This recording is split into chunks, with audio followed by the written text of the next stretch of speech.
कवच बनेंगे। निश्चित तौर पर दोस्त याद रखिए, अगर आप इस दुनिया में, इस जहां में आप आए हैं, अगर आपकी सांसें चल रही हैं, तो आप वो सब कुछ कर सकते हैं जो कामयाब लोग कर चुके हैं, क्योंकि उनके भी शरीर में वही ब्लड बह रहा है जो आपके शरीर में बह रहा है।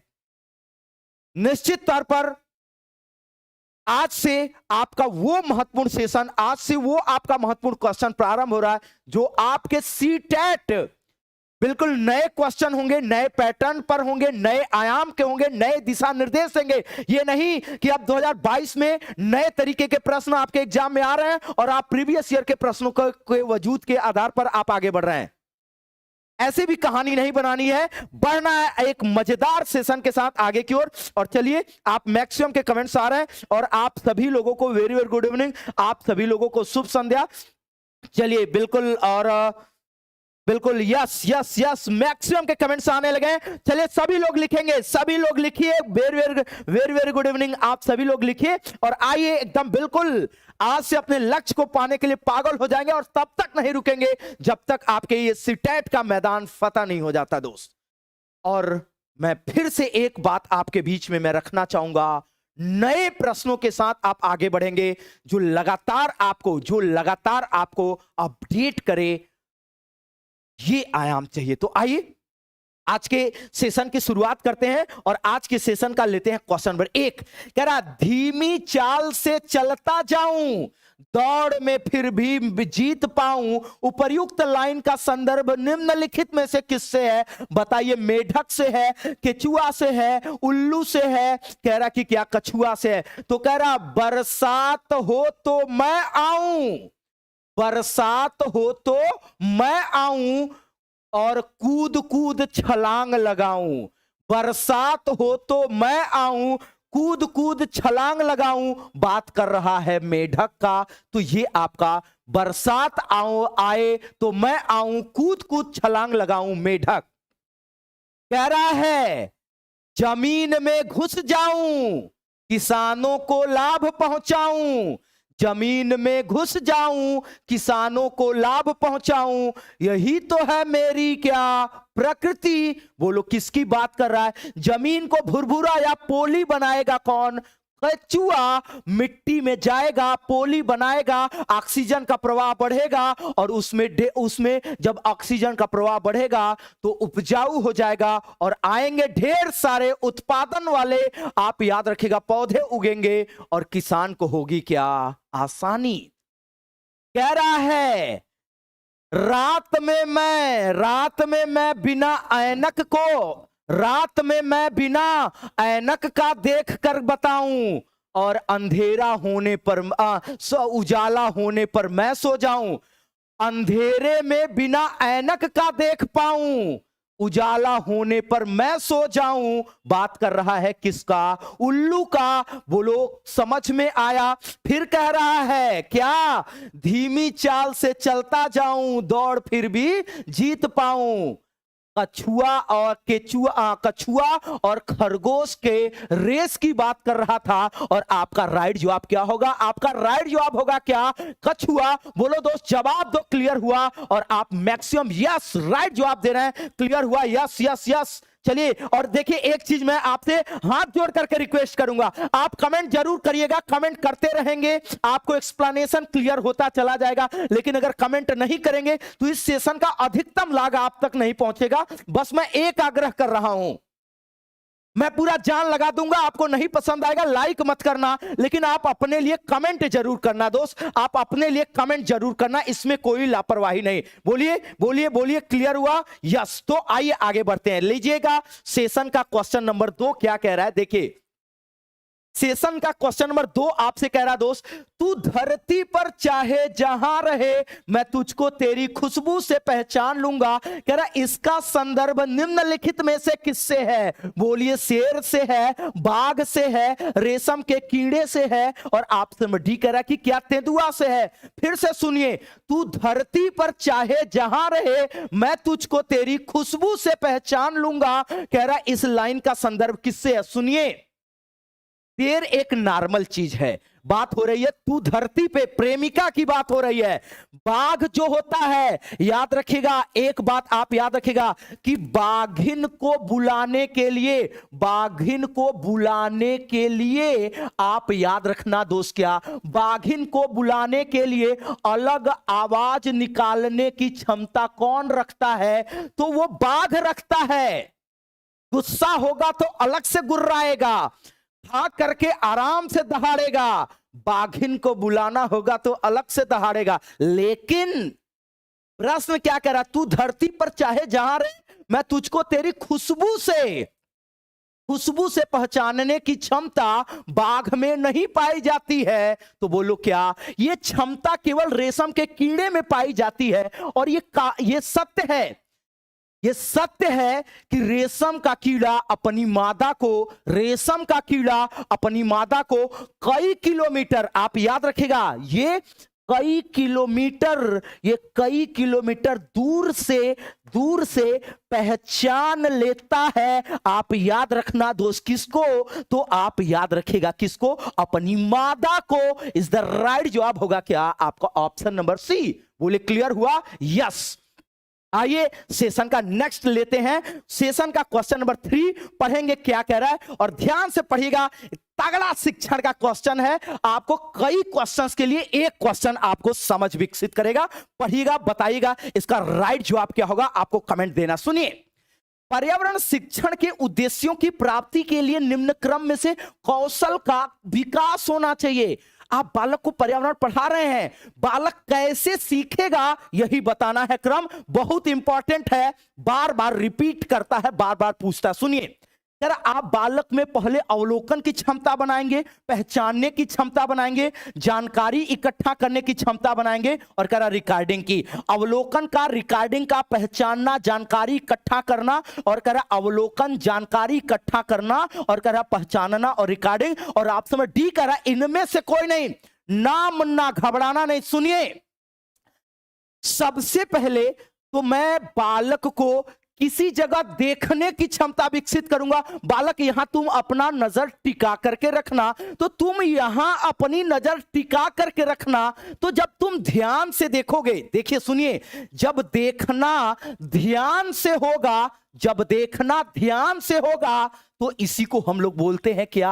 अवलोकन। बोलिए क्या? जब हम गुणों दोषों के आधार पर जब किसी चीज को देखते हैं तो हम उसको बोलते हैं अवलोकन। मेरा काम है, मैं एक टीचर हूं, मैं कक्षा में जाऊंगा, सबसे पहले बालक को चीजों को देखना सिखाऊंगा, उनके गुणों दोषों के आधार पे उनमें क्या विशेष है इसके आधार पर देखना मैं बालक को क्या करूंगा? सिखाऊंगा। और जब मैं बालक को देखना सिखाऊंगा तो बालक वस्तुओं को क्या करेगा? याद रखिएगा, पहचानने लगेगा। मतलब वो क्या करेगा? पहचानने लगेगा। तो निश्चित तौर पर अवलोकन से बालक में क्षमता आती है। किसकी?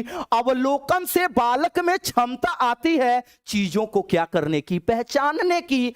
और जब बालक पहचानेगा तो मिलेगी उसको ढेर सारी क्या? मिलेगी ढेर सारी जानकारी।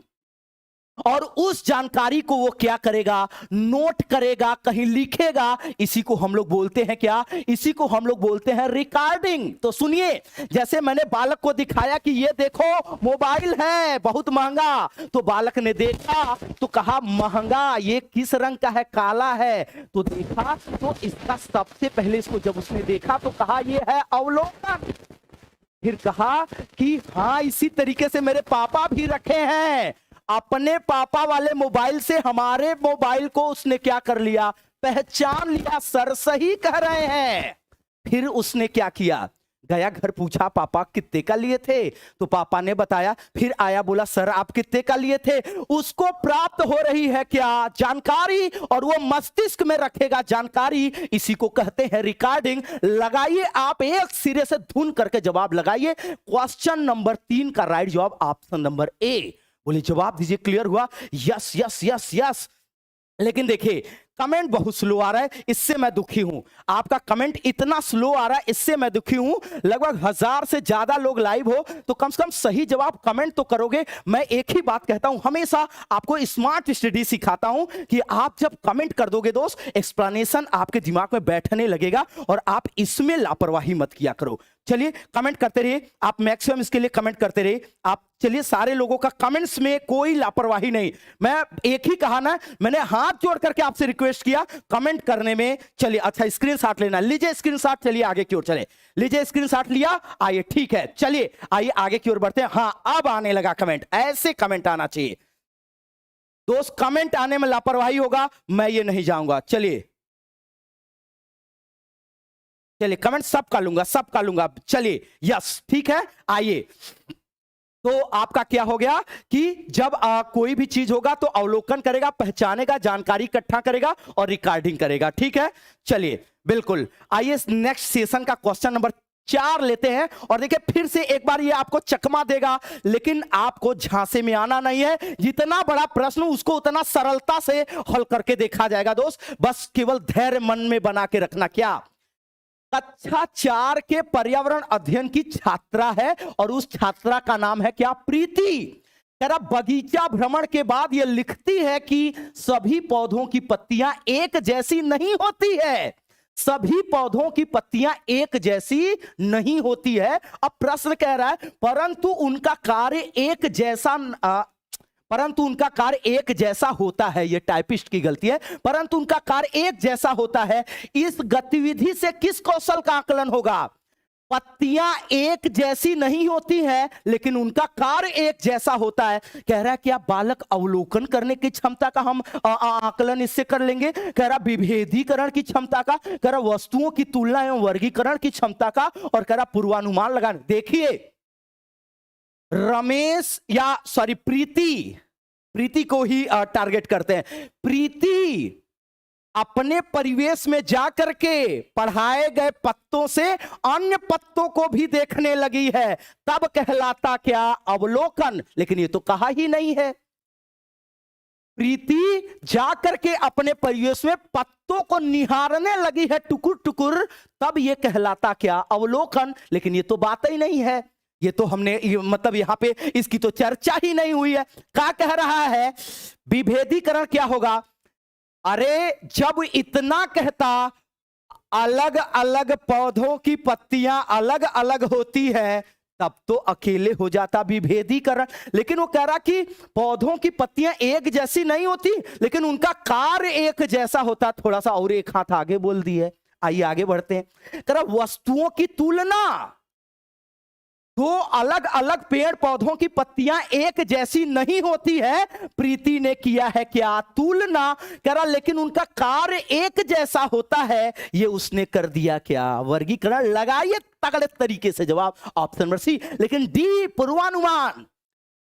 हम जो पौधा लगा रहे हैं वो उसकी भी पत्तियां हरी होगी। ये अपने परिवेश में उसी के अनुसार दूसरे पौधे को देख के प्रीति लगा सकती है क्या? पूर्वानुमान। और यहां से आपसे पूछा जा सकता है दोस्त, क्या यहां से आपसे पूछा जा सकता है प्रश्न? बोलो जवाब दो। क्लियर हुआ? और आप जवाब दीजिए क्लियर हुआ। 4 का राइट जवाब ऑप्शन नंबर सी। लीजिए स्क्रीनशॉट और आएंगे आगे की ओर। आइए देखते हैं क्वेश्चन नंबर 5 क्या कह रहा है।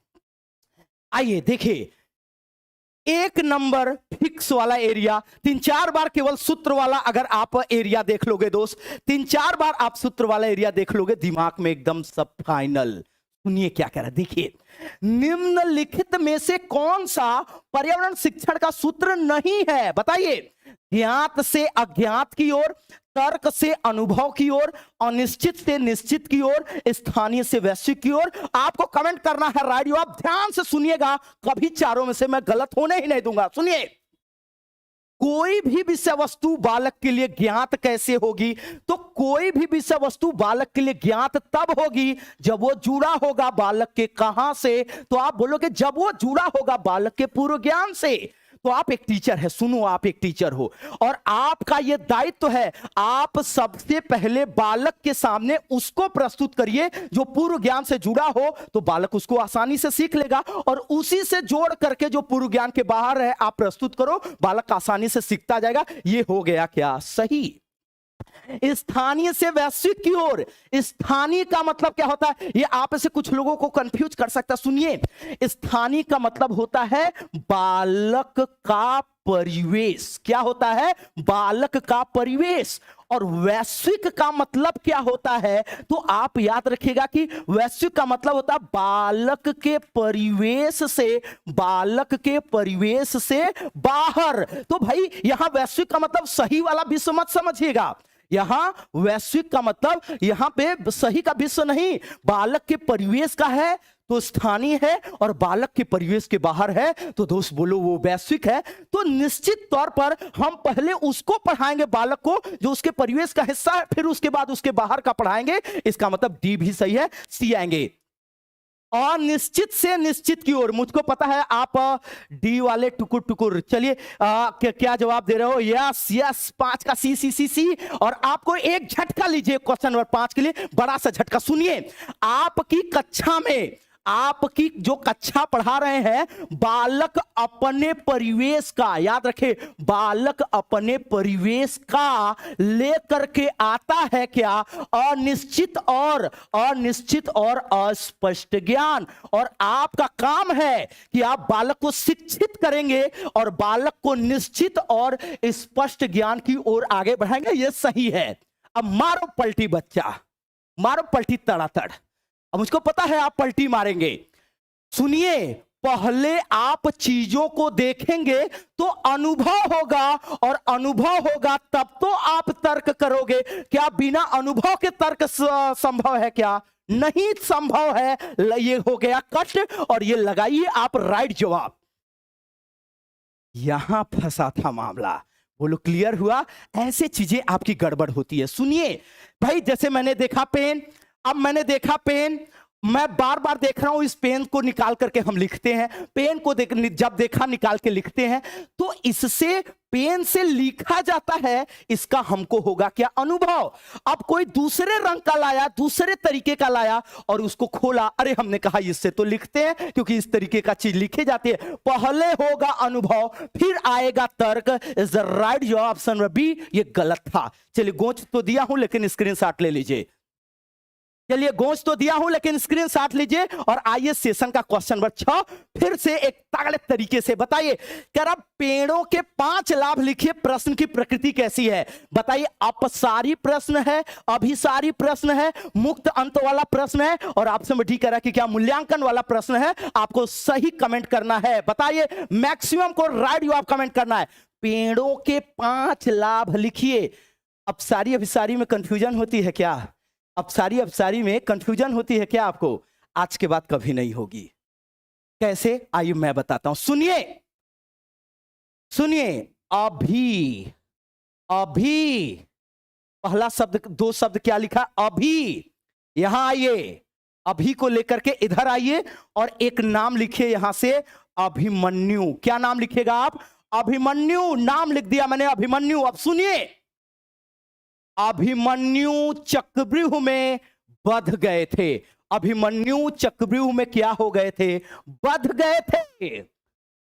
अभिसारी प्रश्न बद्ध अंत वाले प्रश्न होते हैं, याद रखिएगा। क्या? जिसका उत्तर, क्या याद रखेगा? जिसका उत्तर एक निश्चित सीमा में आप प्रदान करोगे, उसको हम लोग क्या बोलेंगे? उसको हम लोग बोलेंगे अभिसारी प्रश्न। तो अभिसारी प्रश्न, अभिमन्यु चक्रव्यूह में बध गए थे, ये कभी मत भूलना। अभिमन्यु चक्रव्यूह में बध गए थे, मत भूलना। अब बोलो, जवाब दो। अभिसारी प्रश्न कैसे होंगे? ये जिसको बधे दायरे में हो। और अप, सुनिए यहां देखिए, अप का मतलब होता है पर या ऊपर, और पर या ऊपर होता है क्या? खुला होता है, या मुक्त होता है, या वो स्वतंत्र होता है। और आप याद रखिए, आप देखिए, पर अप, पर या ऊपर, आपका छत आसमान पूरा खुला हुआ होता है। तो अपसारी प्रश्न खुले अंत वाले प्रश्न होते हैं। अपसारी प्रश्न खुले अंत वाले प्रश्न होते हैं, जिसके उत्तर देने की कोई सीमा नहीं पाई जाती है। लेकिन ध्यान से सुनिएगा, लेकिन अभिसारी प्रश्न जिसका उत्तर एक निश्चित सीमा पर दिया जाता है। जरा पेड़ों के 5 लाभ लिखिए, आपको 1000 पता हो दोस्त, उससे मेरा कोई लेना देना नहीं। आप फंस गए हो, आपको लिमिट मैं दे दिया हूं, आप 5 लाभ लिखिए। निश्चित तौर पर आप फंसे हुए दायरे में हो, अब निश्चित दायरे में आपको देना अभिसारी। बोलो जवाब दीजिए, बोलो दोस्त क्लियर हुआ कि नहीं, बोले जवाब दीजिए। अब कभी अपसारी और अभिसारी में उलझोगे तो नहीं। ले लीजिए स्क्रीनशॉट, चलें आगे की ओर। हाँ ये देखिए, ये होना चाहिए, मतलब जोश।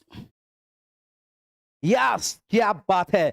देखिए ये आ रहे, हाउ इज जोश, जोश निकलना चाहिए, तब तो ये मतलब जुनून होना चाहिए। आइए सेशन का क्वेश्चन नंबर 7 देखिए क्या कह रहा है। कह रहा एक अच्छे परीक्षण की विशेषता नहीं है, आप एक टीचर हो, आपने परीक्षण बनाया है, कह रहा निम्नलिखित में से कौन सा परीक्षण की विशेषता नहीं है। सुनिए, मेरे बगल में एक दुकानदार है, मैं गया, अच्छा माल दे, अच्छा सामान दिया।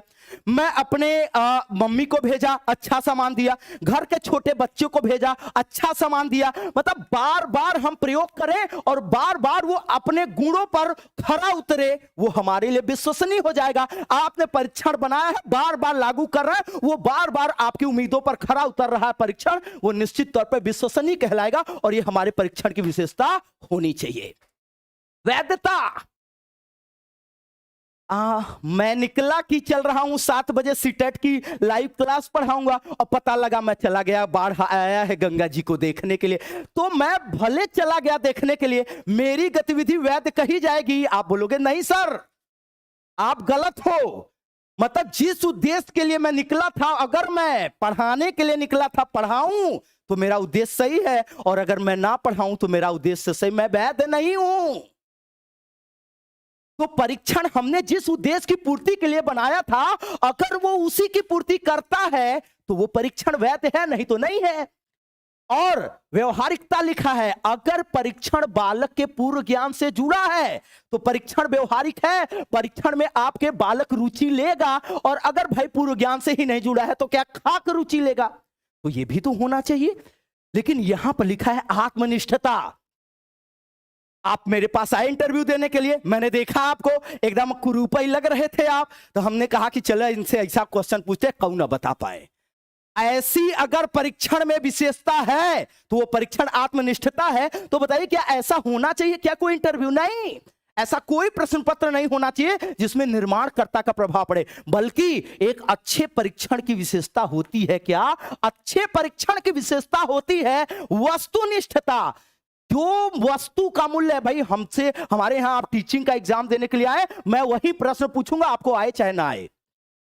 आप भले सिलेक्ट हो जाए, आप हमको अच्छे नहीं लग रहे, मैं अपना काम वही करूंगा जो मेरा काम है, मैं उसमें वो उंगली नहीं करूंगा, मैं उस उलट फेर नहीं करूंगा। नहीं होना चाहिए आत्मनिष्ठता। लगाओ आप 7 का राइट जवाब ऑप्शन नंबर सी, लगाइए आप राइट जवाब ऑप्शन नंबर सी। आइए सेशन का क्वेश्चन नंबर 8 लेंगे और देखिएगा सेशन का क्वेश्चन नंबर 8 आपसे इतना तेज। देखिए यही होता है ना, मतलब ज्यादा जोशिया करके पढ़ाएंगे तो हमारा जो स्क्रीन है वो जोशिया जा रहा है, मतलब एक क्वेश्चन भगा रहा 4-5 हो जा रहा है। आइए एक चकमा वाला क्वेश्चन लेकर के चलते हैं, देखिए क्या कह रहा है। प्रोजेक्टर शब्द केवल प्रोजेक्टर लिखा है, सुनिए, शब्द केवल प्रोजेक्टर लिखा है और आपको बताना है कि प्रोजेक्टर निम्नलिखित में से किस प्रकार का शिक्षण सहायक सामग्री है। आपको मैक्सिमम को जवाब देना है। बताइए, श्रव्य शिक्षण सहायक सामग्री है, दृश्य शिक्षण सहायक सामग्री है, श्रव्य दृश्य शिक्षण सहायक सामग्री है, और आप समझ करें इनमें से कोई नहीं। आप राइट जवाब दीजिए कि आपको बताना प्रोजेक्टर निम्नलिखित में से कैसा। मैं एक क्वेश्चन के लिए आपका कमेंट लेता हूं, देखो क्या बात है, तगड़ा जवाब दे रहे, क्या बात है बाबू। Yes yes yes, question number 8 के लिए मैक्सिमम सी सी सी सी सी सी सी सी एकदम ढूंढ के जवाब। लेकिन ये गलत बात है भाई, ये मतलब ये इस स्पीड से कमेंट आना चाहिए क्या? ये 1700-1800 लोग लाइव हो, इस स्पीड से कमेंट आना चाहिए क्या? कमेंट तो ऐसा आना चाहिए कि मुझको पढ़ने के लिए रुकना पड़े। ना ना ना ना ना ना ना ना ना ना ना, और तेज स्पीड के, ये गलत बात। सभी लोग कमेंट करिए, सभी का कमेंट आना चाहिए। और यस यस अब आने लगा, यस ये तरीका है कमेंट्स करने का। कमेंट करिए, कमेंट अभी भी कम कर रहे हैं। और सी लीजिए एक झटका, मैं आपको बताता हूं, सी नहीं है। लीजिए एक झटका, इसका राइट जवाब ऑप्शन नंबर सी नहीं है। सुनिए, जब इसमें जुड़ा होता क्या, जब इसमें जुड़ा होता फिल्म प्रोजेक्टर, तब ये हो जाता क्या, तब ये होता आपका राइट जवाब श्रव्य दृश्य शिक्षण सहायक सामग्री। कान खोल करके सुन लीजिए, ये बार बार रिपीट करता है, दो दो तीन तीन अलग अलग सेगमेंट में। प्रोजेक्टर जो होता है वो केवल दृश्य सामग्री होती है। आप याद रखिएगा, जब उसमें फिल्म प्रोजेक्टर शब्द का प्रयोग करेगा तब साउंड लगता है। केवल प्रोजेक्टर केवल दृश्य सामग्री होता है। कान खोल करके सुन लीजिए, कान खोल के अच्छे से सुन लीजिए, ये लापरवाही अब दोबारा मत करिएगा। सुनिए, श्रव्य शिक्षण सहायक सामग्री आएगी तो क्या करोगे? सुनिए, आप बताओगे इसमें टेप रिकॉर्डर। आप क्या बताओगे? टेप रिकॉर्डर बताओगे। आप क्या बताओगे? आप लाउड स्पीकर बताओगे। आप क्या बताओगे? आप ग्रामोफोन बताओगे। और आप क्या बताओगे? तो आप बताओगे कि इस प्रकार की चीजें जो हो गई, ये आपका क्या कहलाता है? ये आपका श्रव्य शिक्षण। जैसे किसी से फोन से बतिया लिए, वो केवल वॉइस वाला आ रहा है, हाँ जल्दी से हमको क्वेश्चन का आंसर बता दीजिए, वो सब श्रव्य। दृश्य में क्या आएगा? सुनिए, आप चित्र का प्रयोग कर रहे हैं, आप मानचित्र का प्रयोग कर रहे हैं, आप पुस्तक का प्रयोग कर रहे हैं, या आप प्रोजेक्टर का प्रयोग कर रहे हैं, यह दृश्य होगा, श्रव्य दृश्य। याद रखिएगा क्या? सुनिए, अगर आपसे कह दे कि फिल्म, आपसे कह दे क्या नाटक, और आपसे कह दे क्या, अगर आपसे कहते मल्टीमीडिया साधन, अगर आपसे कह दे तो आप कान खोल करके सुन लेना, लगा देना आप श्रव्य दृश्य शिक्षण सहायक सामग्री। लेकिन प्रोजेक्टर लापरवाही नहीं। बोलो मेरी बात से सहमत हो? मेरी बात से सहमत हैं? बोलिए, जवाब दीजिए यस यस यस। ऐसे ऐसे ऐसे बोलिए, क्लियर हुआ? यस बोलिए, क्लियर हुआ? यस। आइए अगले क्रम पर चलते हैं और देखिएगा सेशन का क्वेश्चन नंबर 9 लेते हैं और देखिए क्या कह रहा है। तेरा सूखे कुएं से निकलने वाली गैस है, बार बार रिपीट करता है सीटेट में, सूखे कुएं से निकलने वाली गैस है, जलवाष्प है, ऑक्सीजन है, मीथेन है, कार्बन डाइऑक्साइड। सुनिए भाई, सुनिए एक बात, क्या अगर प्रश्न कह दे कि दलदली भूमि, प्रश्न क्या कह दे? कह दे दलदली भूमि से निकलने वाली गैस। अगर आपसे कह दे क्या? कह दे धान के खेत से निकलने वाली गैस, या अगर आपसे कह दे कि पशुओं के, बोलो क्या? पशुओं के जुगाली, क्या? पशुओं के जुगाली करने से अगर आपसे कहे, या सूखा कुआं भी हो जाता है क्या? अंदर से दलदली, और अंदर से दलदली होने के कारण ही उससे गैस निकलती है, कौन सी? मीथेन। लीजिए स्क्रीनशॉट क्वेश्चन नंबर 9 का, चलेंगे आगे की ओर। चलिए स्क्रीनशॉट लीजिए, आगे की ओर चलेंगे। यस यस, चलिए स्क्रीनशॉट लीजिए, आगे की ओर चलेंगे। आप मैक्सिमम का राइट जवाब आना चाहिए, आ भी रहा है, क्या बात है। आइए सेशन का क्वेश्चन नंबर 10 लेते हैं, देखिए क्या कह रहा है। तगड़ा क्वेश्चन है, नहीं मिलेगा किताबों में, ध्यान से सुनिएगा। देखिए, पर्यावरण शिक्षण के 5 ई में से क्या शामिल नहीं है, आपको बताना है। पर्यावरण शिक्षण के 5 ई में क्या नहीं है? सुनिए, एक्सपीरियंस नहीं है, इंगेज नहीं है, एक्सप्लेन नहीं है, एलैबोरेट नहीं है। मैं ये भी बताऊंगा कि 5 ई कहते किसको। सुनिए, आपकी कक्षा में जब कोई बालक आए तो आपका यह दायित्व है कि आप सबसे पहले बालक को गतिविधियों में इंगेज करिए। आप बालक को क्या करिए? व्यस्त करिए, इंगेज करिए, लगाइए। आप बालक को गतिविधियों में इंगेज करिए, बालक को गतिविधियों में लगाइए। जब आप बालक को गतिविधियों में इंगेज कर दोगे, लगा दोगे, तो आप याद रखिएगा, बालक करेगा क्या? एक्सप्लोर करेगा। बालक उसके बारे में सूचना को क्या करेगा? उसका खोज करेगा, और जो जानकारी मिलेगी वो आकर के आपके सामने एक्सप्लेन करेगा। मतलब उसकी आपके, जैसे हमने कहा कि जाओ बगीचे में देख के आओ कौन सा पौधा है, हमने बगीचे में पहले बालक को भेजा, शामिल किया, व्यस्त किया गतिविधियों में। बालक गया बगीचे में, पौधे की खोज किया, देखा, और जो मिली जानकारी आया बताया। और अगले क्रम पे आइए, चौथा, एलैबोरेट, मतलब परिष्कृत वर्णन कहते हैं। क्या होता है परिष्कृत वर्णन? ध्यान से सुनना। बालक ने कहा कि पौधे में पत्तियां लटकी हुई थी, और पौधे की जो पत्तियां हैं उसका काम है वो दूसरों को खाए, मतलब दूसरे जानवर उसको खाए। मैंने कहा नहीं, तुम्हारे घर में खाना कौन बनाता है? मम्मी। ठीक उसी प्रकार से पेड़ पौधों की मम्मी होती है पत्तियां, ध्यान से सुन लो। मैंने कहा अच्छा, मैंने परिष्कृत इलोबरेट किया। याद रखिए क्या? परिष्कृत वर्णन इसको बोलते हैं। क्या? परिष्कृत वर्णन। और इसके बाद बच्चे की गतिविधियों के लिए हम उसका इवैल्यूएशन कर देंगे। इसको हम लोग बोलते हैं मूल्यांकन। बोलो ढूंढ करके आप जवाब दो, इसमें से कौन सा गलत है। आप सबका एक सिरे से तगड़ा जवाब आना चाहिए। तगड़ा जवाब, yes yes yes yes yes yes. आप मैक्सिमम का जवाब आना चाहिए और जवाब दे रहे हो, यस, क्या बात है। और अब ए एकदम झड़ी लगा दो भाई, ए का झड़ी लगा दो। आप मैक्सिमम ए ढूंढ करके लिखिए एकदम एक सिरे से, यस। आइए सेशन का क्वेश्चन नंबर 11 क्या कह रहा है बताइए। आ गया दुनिया का सबसे आलसी जीव। बहुत सारे लोग ऐसे लाइव होंगे जिनकी विशेषता से मैच खाएगी, और मैं गलत नहीं कह रहा हूं, ध्यान से सुनिएगा। क्या स्लॉथ है? क्या आप याद रखिएगा, दुनिया का सबसे आलसी, बोलो क्या? दुनिया का सबसे आलसी जीव अगर आपसे कहेगा कौन है, आप तुरंत टिक मारना, स्लॉथ। कहां पाया जाता है? आप बोलोगे कहां पाया जाता है? मैंने कहा दक्षिण अमेरिका में पाया जाता है। और बोलो कहां पाया जाता है? तो आप कहोगे कि मध्य अमेरिका में भी ये आपका क्या है, ये मध्य अमेरिका में भी आपका पाया जाता है। पेड़ों से ये भालू के जैसा दिखता है, लेकिन ये भालू नहीं है। ये पेड़ों से उल्टा, मतलब हम सीधा भी सोने को नहीं मिलता है, रात के 8 बजे भी हम आपके लिए लगे हैं। ये पेड़ों से उल्टा लटक के 17 से 18 घंटे सोता है। ये आप याद रखिएगा कि ये 17 से, हालांकि एनसीईआरटी दोनों का वर्णन करती है, 18 घंटे भी है, लेकिन 17 से 18 घंटे सोता है। अब बताओ ये मतलब क्या? पेड़ों से उल्टा लटकेगा, 17 से 18 घंटे सोएगा, बाकी टाइम जिस पेड़ पे रहता है उसी की पत्तियां खाता है। इतना आलसी होता है, ये उतर के दूसरी जगह नहीं जाता, जो खाएगा उसी को ठुट कर देगा। अब आप अपनी भाषा में ये मत कहना कि जिस पत्तल में खाता है उसी में छेद करता है, ये उपमा ना दे दीजिएगा। सुनिए, ये जिस पेड़ पर रहता है उसी पेड़ की पत्तियों को खाता है, और ये अपने 40 साल की औसत आयु में, याद रखिएगा, अधिकतम 8 पेड़ों पर निवास करता है। कितने पर? 8 पेड़ों पर। तो बताओ एक पेड़ पर अगर आपसे पूछेगा स्लॉथ कितने वर्ष रहता है, तो आप याद रखिएगा 5 वर्ष, 5 × 40, बोलिए औसत आयु 40। दुनिया का सबसे आलसी जीव, बोलो जवाब दो, यस यस यस, क्या बात है।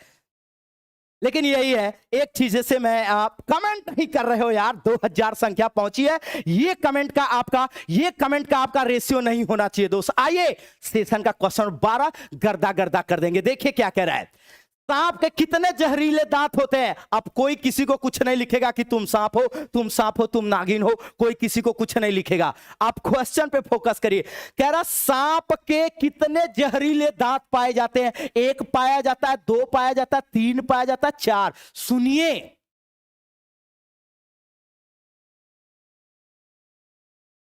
इस तरीके से लप लप निकालता रहता है। सांप के 2, और याद रखेगा 2 खोखले दांत पाए जाते हैं। कैसे? सांप के 2 खोखले दांत पाए जाते हैं।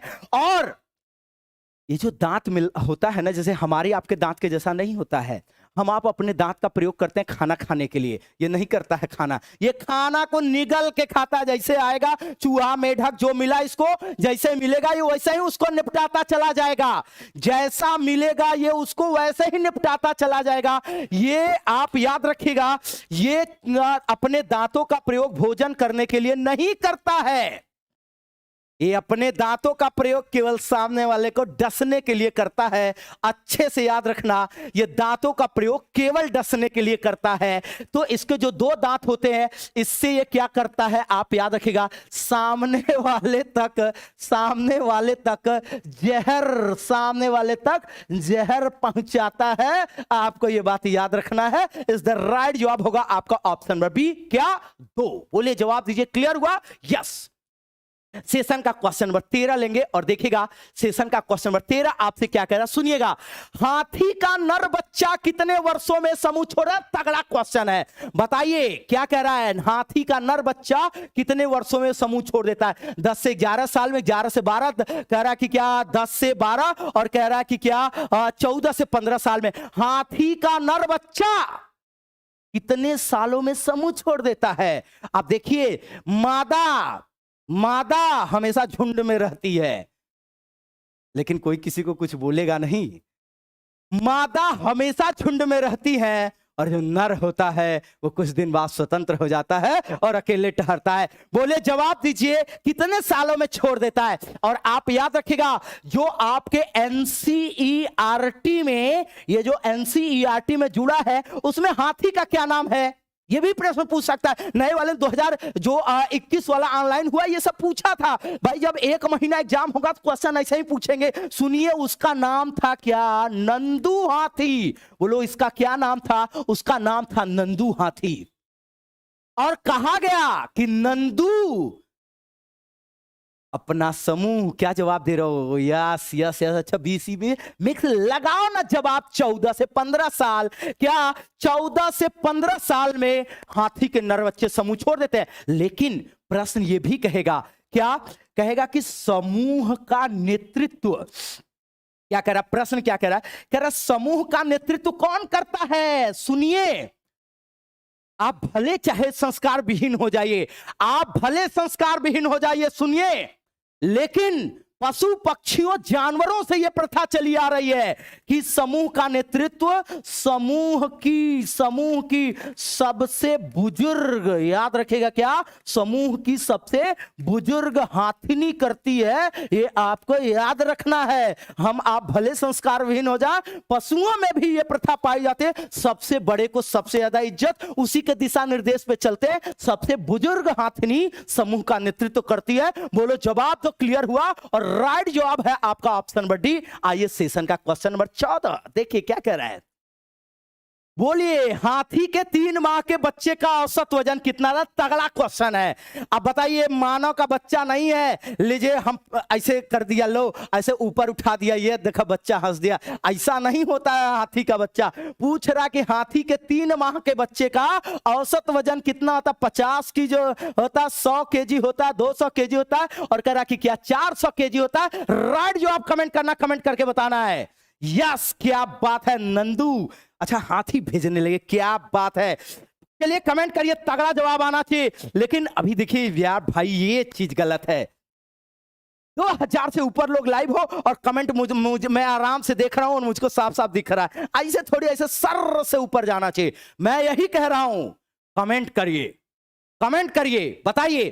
तो हाथी के 3 माह के बच्चे का औसत वजन सुनिए। आप सबसे इंपॉर्टेंट बात क्या, हाथी, एक सामान्य हाथी एक दिन में कितना, ये याद रखेगा, 100 केजी पत्तियां खा जाता है। अब बताओ जरा, जवाब बताओ, एक दिन में 100 केजी पत्तियां खा जाता है। तो आप जरा मुझको जवाब दीजिए, इसके 3 महीने के बच्चे का वजन क्या होगा? और आप, क्या बात है, कोई 1 कुंटल 2 कुंटल लिख रहा है, लेकिन ना ना ना ना मन्ना, राइट जवाब दीजिए। राइट जवाब होगा आपका ऑप्शन नंबर सी, 2 कुंटल का होता है। 200 केजी, 2 कुंटल। आप याद रखिएगा, ये आपके घर का बच्चा थोड़ी ऐसे ऐसे उठा दोगे, नानी याद आ जाएंगी। 200 केजी का इसके 3 महीने का बच्चा। नंदू का वजन कितना? नंदू का वजन है 200 केजी। और याद रखिएगा ये, अब देखिए एक बात और, मुझको हो रहा है पसीना, हमको हो रहा है पसीना, और हाथी को भी लगती है क्या? आप याद रखिएगा, हाथी को ज्यादा गर्मी लगती है, लेकिन हमारे और उसमें तो अंतर होगा ना। उसको ज्यादा गर्मी क्यों लगती है? क्योंकि वो पाया जाता है कैसा? वो पाया जाता है काले रंग का। हाथी को गर्मी इसलिए लगती है अधिकांशतः क्योंकि वो काले रंग का पाया जाता है, और इसलिए वो कीचड़ में खेलता है, कीचड़ में खेलता है। अब बताइए, हमको गर्मी लग रही है, क्या मैं कीचड़ में खेलने जाऊं? खेल तो लूंगा मैं कीचड़ में, लेकिन वो कीचड़ वाला कपड़ा पहन के घर जाऊंगा तो घर वाले कूटेंगे बल भर, और कूटने के बाद भगाएंगे, नहीं कहेंगे मताओ मताओ, पहले कूट लेंगे तब भगाएंगे। ये याद रखिएगा। तो वो कीचड़ में खेलती है, गंदे पानी में खेलना पसंद करती। क्यों?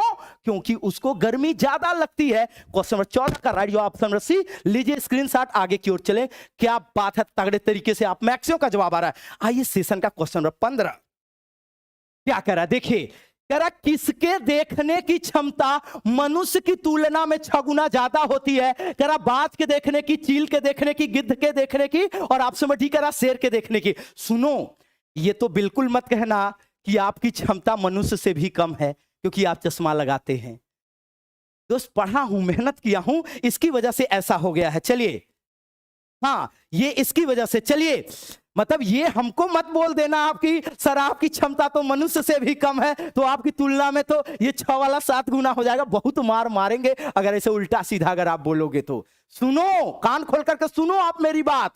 क्या सुनोगे, सुनिए। इसमें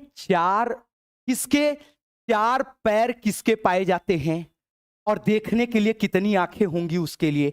आंख दो आंख बराबर कितना हो गया? 6 गुना। अब बताओ 4 पैर का जीव इसमें से कौन है? 4 पैर का जीव है शेर। तो आप बताओगे कि सर शेर एक जीव है और एक जीव किसका, उसका नाम क्या है? बाघ। और ये 4 टांग उसके पाए जाते हैं और 2 ठो आंख पाया जाता है और 4 और 2 मिलाकर के 6 होता है। तो वो मनुष्य की तुलना में कितना गुना ज्यादा देखता है? आप तुरंत ठोक करके जवाब दोगे कि मनुष्य की तुलना में 6 गुना। अच्छा, ये जो बाज दिया है, चील दिया है और ये जो गिद्ध दिया है, इनके बताओ पैर कितने होते हैं? बताओगे 2। हमने कहा इनके आंख कितने होते हैं? आप बताओगे 2। तो 2 और 2 और 2 हम जोड़ दिए और ये हो गया 4। हालांकि गणित कमजोर है, मिला लीजिएगा गलत ना होने पाए। 2 और 2 कितना होता है? 4। तो आपका राइट जवाब हो गया option number D is the right जवाब, ऑप्शन नंबर डी शेर।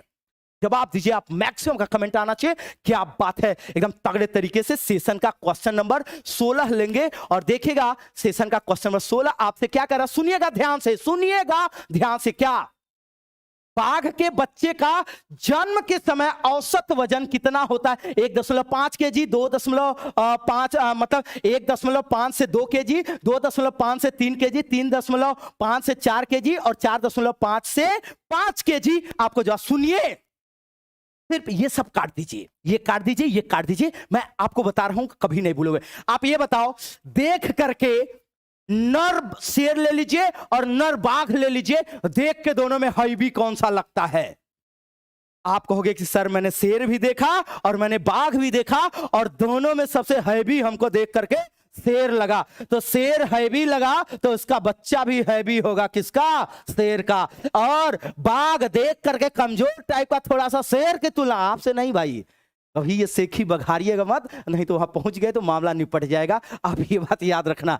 तो शेर की तुलना में बाघ थोड़ा सा पतला और कमजोर लगता है, तो बाघ के बच्चे का वजन 1.5 से 2 केजी। लगाइए, एकदम तगड़ा जवाब दीजिए। क्या बात है, क्या बात है। और मैक्सिमम एक सिरे से मैक्सिमम का राइट जवाब आ रहा है। क्या बात है, यस यस यस। आइए सेशन का क्वेश्चन नंबर 17 लेंगे। देखिए क्या कह रहा है, कह रहा शेर के नर बच्चे कितने वर्षों में समूह छोड़ देते हैं? अभी हाथी की बात हुई थी, अब हाथी का बच्चा और शेर शेर ही रहेगा। हाथी को आपने बताया था 14-15 साल। अब बताइए जरा शेर का बच्चा कितने साल में छुड़वा रहे हैं? जरा देखिए, याद रखिएगा ये बच्चा शेर वाला शेर का बच्चा है, हाथी का बच्चा नहीं है।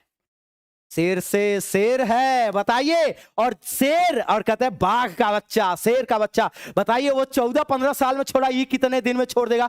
जवाब दीजिए, कमेंट करिए, तगड़ा जवाब आना चाहिए। और आने भी लगा है। क्या बात है।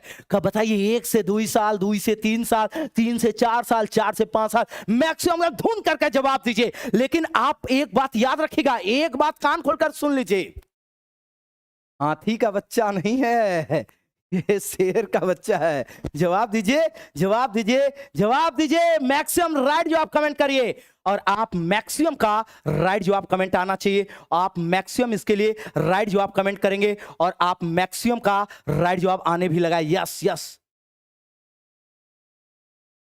अच्छा, क्या बात है, क्या बात है। 3 से 4, 3 से 4, 3 से 4 बता रहे हैं। लेकिन याद रखिएगा, शेर का जो नर बच्चा होता है वो 2 से 3 वर्षों में अपने समूह को छोड़ देता है। इस द राइट जवाब होगा आपका ऑप्शन नंबर बी। मैंने बार बार कहा था शेर का बच्चा है, थोड़ा सा सही अनुमान लगाइए। अब पलटी मार के बी बी बी बी बी बी बी बी बी देने लगे हो। आइए सेशन का क्वेश्चन नंबर 18 लेते हैं और देखिएगा सेशन का क्वेश्चन नंबर 18 आपसे क्या कह रहा है, पढ़िएगा। कह रहा है कि नीली व्हेल की संख्या सर्वाधिक कहां पर पाई जाती है? अरब सागर, बंगाल की खाड़ी, हिंद महासागर और कह रहा प्रशांत महासागर। सुनिए बात किसकी आई है, नीली व्हेल की जब बात आई है, सुनिए भाई, क्या दुनिया का सबसे भारी जीव का नाम क्या होगा? तो आप कहोगे कि दुनिया के सबसे भारी जीव का नाम है नीली व्हेल, तो बोलो किस महासागर में पाई जाएगी? मान लोगे, ट्रिक लगा लोगे। दुनिया का सबसे भारी जीव सबसे भारी महासागर में सबसे गहरे में भी पाई जाएगी। और अगर आपसे कहेगा कि सबसे गहरा महासागर, रियाना अगर कल की क्लास में पढ़ाया था भाई, तुम लोग कल की क्लास में पढ़ाया था प्रशांत महासागर। 18 का राइट जवाब होगा आपका ऑप्शन नंबर डी। आइए सेशन का क्वेश्चन नंबर 19 लेंगे और देखिए क्या कह रहा है। कह रहा है निम्नलिखित में से किसके पास कान नहीं पाया जाता है? और कान नहीं पाया जाता है, सुनिए, लेकिन वो फिर भी आवाज को क्या करता है? फिर भी आवाज महसूस करता है। जवाब दीजिए वो कौन है भाई? स्लाथ है, गिद्ध है, सांप है, कौन है? जवाब दीजिए, जवाब दीजिए, जवाब दीजिए। एक सिरे से जवाब आना चाहिए और आप मैक्सिमम जवाब देने लगे हैं डी डी। अरे भाई 19 का 19, 18 नहीं, अब 18 का खेल खत्म। आइए क्वेश्चन नंबर 19 के क्रम पर आइए। 19 मैक्सिमम का जवाब आना चाहिए। 19 जवाब दीजिए और आने वाले, क्या बात है। चलिए जवाब दीजिए, जवाब दीजिए, मैक्सिमम जवाब दीजिए। सुनिए भाई, सांप के कान बाहरी नहीं पाए जाते हैं। सुनिए कैसे सुनता है, त्वचा पर उत्पन्न हुए कंपन के माध्यम से जो वाइब्रेशन होता है, इससे यह सुनने का कार्य करता है। 19 का राइट जवाब होगा आपका ऑप्शन नंबर सी, सांप। बोले मैक्सिमम जवाब दीजिए, क्लियर हुआ? यस। आइए सेशन का क्वेश्चन नंबर 20 लेते हैं। देखिए क्या कह रहा है, रेगिस्तानी ओंक वृक्ष कहां पाया जाता? सुनिए, रेगिस्तानी ओंक, जवाब दीजिए कहां पाया जाता है? आप बताओगे ये वो वाला है जिसके तने में पाया जाता है क्या? बोलो, जवाब दीजिए, क्या ये वो वाला पौधा, ये वो वाला वृक्ष है जिसके तने में पाया जाता है क्या? जिसके तने में पाया जाता है पानी। और मैंने लिया क्या? मैंने लिया चाकू और इसमें मारा, इसको मैंने इसमें धंसा दिया और इसको मैंने जैसे ही धंसाया, इसमें से पानी ऐसे क्या होने लगा, मैंने इसको धंसाया और ये यहां से पानी गिरने लगा बाहर। अच्छा ये मत कहिए सर आप चाकू बना लेते हैं तो खतरनाक टाइप के तो नहीं है, ये सब शब्द बोलना मत, ये सब शब्द मत बोलना कि सर आप चाकू बना ले रहे हैं, खतरनाक टाइप के तो नहीं है। ये वही वाले पौधे की बात हो रही है क्या? ओंक घुसा देंगे। बस जवाब दीजिए, भारत में, इंडोनेशिया में, ऑस्ट्रेलिया में, और आपसे मत करा कि क्या श्रीलंका में पाया जाता है। आप मैक्सिमम का राइट जवाब आना चाहिए। चलिए जवाब दीजिए और क्वेश्चन नंबर 20 के लिए आप मैक्सिमम का जवाब आ रहा है। चलिए यस, और जवाब दीजिए 20 के लिए सी सी सी सी सी, और एक सिरे से लगाओ दोस्त। राइट जवाब ऑप्शन नंबर सी, ऑस्ट्रेलिया में पाया जाता है। कहां पाया जाता है? ऑप्शन नंबर सी, ऑस्ट्रेलिया में पाया जाता है। ऑप्शन नंबर सी, ऑस्ट्रेलिया में पाया जाता है। आइए आगे चलते हैं। सेशन का क्वेश्चन नंबर 21 पढ़िए क्या कह रहा है। कह रहा वो कौन सा निम्नलिखित में से किस पौधे से एक विशेष सुगंध निकलता है जिससे कीड़े मकोड़े उसकी तरफ आकर्षित होते हैं? कहता है कि निम्नलिखित में से कौन सा एक जिससे विशेष सुगंध निकलता है और कीड़े मकोड़े उसकी तरफ आकर्षित होते हैं? रेगिस्तानी ओंक की बात कर रहा है, खेजड़ी की, लाइकेन की या घटपर्णी की? सुनिए, सुगंध निकलता है लेकिन जाइएगा नहीं। वही वाला गाना याद करिए, बुलाती है मगर जाने का नहीं। क्या? बुलाती है मगर जाने का नहीं। खुशबू निकलता है, जाने का नहीं। और अगर आप पहुंचे तो वो आपका कर लेगा क्या? शिकार। सुनिए, ये बात कर रहा है किसका? घटपर्णी का बात कर रहा है। घटपर्णी ये एकदम बिल्कुल घड़े के जैसे आकार में ये आपका पाया जाता है और यहां पर इस तरीके से पत्तियां पाई जाती हैं और विशेष खुशबू, ये पत्तियां ऐसे यहां पर लटकी हुई होती हैं और जैसे ही कीड़े मकोड़े इसी में से विशेष खुशबू निकलता है, जैसे ही गए वैसे ही पत्तियां बंद हो जाती है और उसी में दब के मर जाते हैं। इसीलिए मैंने बोला बुलाती है मगर जाने का नहीं। याद रखिए, इस द राइट जवाब होगा आपका ऑप्शन नंबर डी। बोलिए राइट जवाब क्या होगा? राइट जवाब होगा आपका ऑप्शन नंबर डी। बोलिए जवाब दीजिए। क्लियर हुआ? यस। आइए सेशन का क्वेश्चन नंबर 22 क्या कह रहा, पढ़ेंगे। लाइकेन निम्नलिखित में से किसके प्रति संवेदनशील होता है? बताइए, लाइकेन निम्नलिखित में से किसके प्रति संवेदनशील होता है? लाइकेन है क्या? सुनो, प्रकृति में प्रदूषण का क्या? प्रकृति में प्रदूषण का है ये क्या? प्राकृतिक सूचक। बोलो जवाब क्या दोगे? ये प्रकृति में है प्रदूषण का प्राकृतिक सूचक। कौन? लाइकेन। और ये कैसा पौधा है? तो ये एक पौधा है सहजीवी। अच्छा, आरपी सर का भी टाइम हो रहा होगा भाई, 8 बज रहा, मैं जरा एक बार देख लूं। आरपी सर, बिल्कुल यस आरपी सर, थोड़ी देर में बिल्कुल आरपी सर का भी टाइम हो रहा है। मैं ज्यादा टाइम नहीं लूंगा, मैं इसको जल्दी से 25 पूरा कर दूंगा या जो भी हो जाएगा। इसके बाद आरपी सर आएंगे, भैया तैयार रहिएगा। क्या करा? लाइकेन, मैंने कहा ये एक सहजीवी पौधा है। किसका? ये सहजीवी पौधा है कवक का। और ये सहजीवी पौधा है किसका? शैवाल का। और कवक क्या करता है? इसको आधार प्रदान करेगा और शैवाल इसको क्या करेगा? तो आप याद रखिएगा, ये इसको प्रदान करेगा भोजन, और आपस में लिपट चिपक करके आपस में रहते हैं। और वो जो लिपट चिपक के रहते हैं, इसी को हम लोग बोलते हैं सहजीवी या लाइकेन। और जैसे आप प्रेम प्रसंग में होते हैं और दोनों पक्ष के बाबूजी आपके, दोनों पक्ष के बाबूजी या दोनों पक्ष के भाई जो होते हैं, खास करके फीमेल वाले जो भाई होते हैं, वो आपके लिए अमृतपुरी बन जाते हैं। ठीक उसी प्रकार से सल्फर डाइऑक्साइड लाइकेन के लिए बन जाता है क्या? सल्फर डाइऑक्साइड लाइकेन के लिए बन जाता है अमृतपुरी। आप याद रखिएगा, क्या? ये लाइकेन के लिए बन जाता है अमृतपुरी। बोलिए कौन? Sulphur dioxide. तो सल्फर डाइऑक्साइड की मात्रा बढ़ेगी, लाइकेन मुरझा जाएगा। हम पता कर लेंगे हमारे परिवेश में प्रदूषण बढ़ गया है। बोले जवाब दीजिए, बोले जवाब दीजिए। और मैं कह रहा था कि आरपी सर का टाइम लग रहा हो गया क्या? और क्या बात है, ताली बजा रहे सर। मैं आपका 1 भी मिनट में नहीं लूंगा। आइए एक क्वेश्चन और कर लेते हैं, बाकी अगला वाला क्वेश्चन आगे की ओर धूना जाएगा। बताइए, जवाब आना चाहिए। पारा युक्त जल का सेवन करने से निम्नलिखित में से कौन सा रोग होता है? मिनमाता, इटाई, एनीमिया। और आपसे मैं डी कर रहा हूं, इनमें से कोई नहीं। आप मैक्सिमम को जवाब देना दोस्त, धुन करके जवाब दोगे। ये स्पीड कमेंट का नहीं भाई, मैं कह रहा हूं ना। अच्छा, लेकिन एक चीज मैं ये भी देखूंगा कि आप, ये मेरे लिए कितने शर्म की बात है कि आप लगभग 3000 लोग लाइव हो, 3000 लोग आप लाइव हो और 300 कुछ लोग केवल लाइक किए हो। मैं क्यों चिल्लाऊं और क्यों? इसका क्या मतलब जब आपको पसंद नहीं आ रहा है दोस्तों? ये मेरे लिए शर्म की बात है। मैं किसी से कहूंगा नहीं, लेकिन मैं बोल दिया हूं, मैं क्षमा प्रार्थी हूं। आपको अगर पसंद आया होगा सेशन तो लाइक कर देना। हाँ, ये मत कहना कि अरे सर भूल गए थे, अब जा रहे हैं लाइक करने, ये मत बोलना। आइए देखिए, पारा युक्त जल का सेवन करने से निम्नलिखित में से कौन सा रोग होता है? कह रहा मिनिमाता होता है, इटाई, एनीमिया, इनमें से कोई नहीं। सुनिए, पारा युक्त जल का सेवन करेंगे तो कुछ ना कुछ होगा। पारा युक्त जल का सेवन करेंगे तो कुछ ना कुछ होगा। ये मत सोचिएगा कि ये मीरा वाला विष है, पी लेंगे तो कुछ नहीं होगा, जो कृष्ण के प्रेम में मीरा ने पी लिया था। अगर पारा युक्त जल का सेवन गलती से भी कर लोगे तो आप याद रखिएगा, मिनमाता की तरफ आगे बढ़ोगे। बोलिए क्या? मिनमाता की तरफ आगे बढ़ोगे। ये बात एकदम कान खोल करके सुन लीजिए। किसकी तरफ? मिनमाता की तरफ आगे बढ़ोगे। ये बात आप अच्छे से कान खोल करके सुन लीजिए। अगर आप, ये मीरा वाला विष नहीं है, और अगर आप याद रखिएगा कैडमियम युक्त जल पी लोगे तो आप इसको भी याद रखिएगा, हो जाएगा इटाई, कोई नहीं बचाएगा, सुन लेना। और अगर आप सीसा युक्त जल का सेवन कर लोगे, बताओ क्या होगा?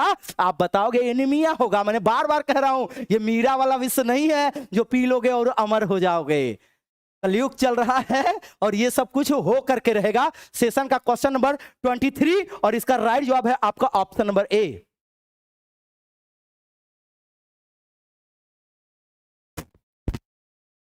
चलिए, तो 23 का राइट जवाब है क्या? आपका ऑप्शन नंबर ए। तो चलिए दोस्त, आदरणीय आरपी सर बार बार हमारी तरफ देख रहे हैं, इसका मतलब मैं, वो बोल नहीं पा रहे हैं लेकिन मैं उनका इशारा समझ रहा हूं। वो ये कह रहे हैं कि हमारे सेशन में 3 मिनट बचा है और आप अब हमको पढ़ाने दीजिए। तो चलिए, 2 शब्द लिखिए। आपको आज का ये सेशन कैसा लगा?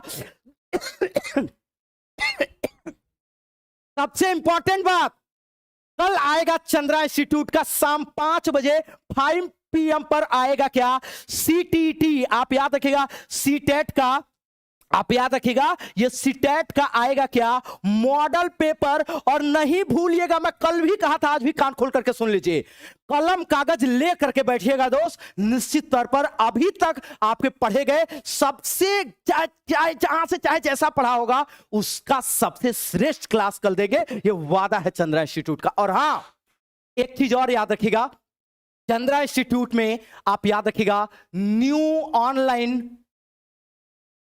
ऑनलाइन लाइव बैच आपको तुरंत प्रारंभ है और आपको मिल जाएगी, और सबसे अधिकतम 60% ऑफ पर, और ये 60% ऑफ पर आपको मिलेगा केवल, आप याद रखिएगा 20 अगस्त तक। और मैं बार बार बताया हूं, आज भी सुन लीजिए, बड़ी सिंपल सी प्रक्रिया।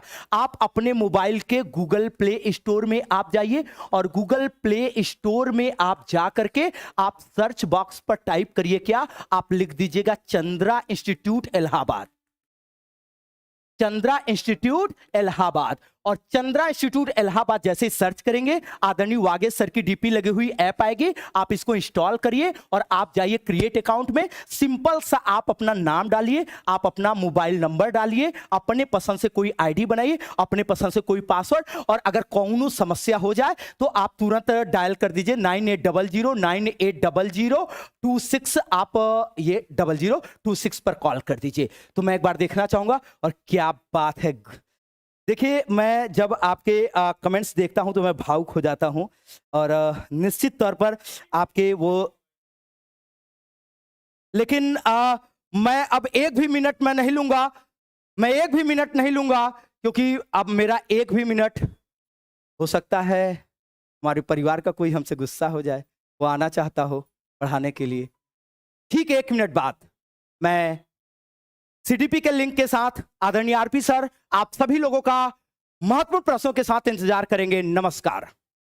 आजादी का अमृत महोत्सव मनाएगा चंद्रा इंस्टीट्यूट और चंद्रा इंस्टीट्यूट के भाई बहन। प्यारे साथियों, ये आपसे वादा है, चंद्रा इंस्टीट्यूट अब वो आपको देने जा रहा है जो आप सोच भी नहीं सकते हैं। 65% की भारी छूट दे रहा है चंद्रा इंस्टीट्यूट सभी टीचिंग एग्जाम के लिए, झारखंड पीजीटी एग्जाम के लिए, ऑल यूपी एग्जाम्स के लिए और राजस्थान एग्जाम्स के लिए। आप सभी साथियों को चंद्रा इंस्टीट्यूट इलाहाबाद एप्लीकेशन पर मिल रहा है भारी छूट।